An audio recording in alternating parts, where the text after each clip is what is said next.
السلام عليكم ورحمة الله وبركاته. ازيكم حبايبي، عاملين ايه؟ يا رب تكونوا بخير.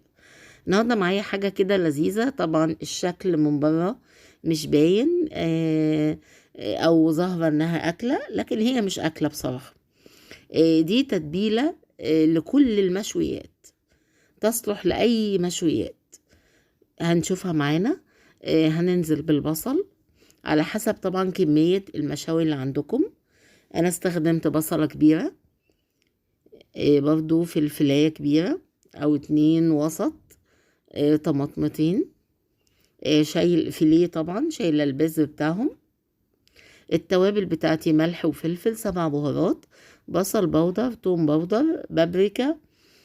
عايزين نزود شطة مفيش مشكلة، لو عايزينها سبايسي زودوا شطة. هنزل بالتوابل على الخلطة بتاعتي. معايا كمان عصير ليمونتين متوسطين، او ليمونة كبيرة حسب ما بتحبوا المزازة بتاعتها. معايا 3 معالق خل، ربع كوباية زيت، وهضرب كل ده مع بعضه.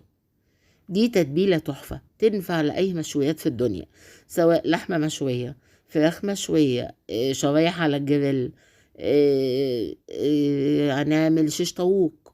أي مشاوي تنفع ما عدا الكفتة طبعا.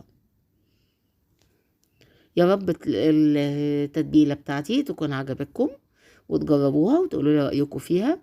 وعلى فكرة أنا بحفظها عندي في أكياس في الفريزر، لما احتاجها أطلعها تبقى جاهزة. ويا ريت لو الفيديو بتاعي عجبكم ما تنسونيش في اللايك والشير وكومنت حلو منكم، بيفرحني وبيسعدني.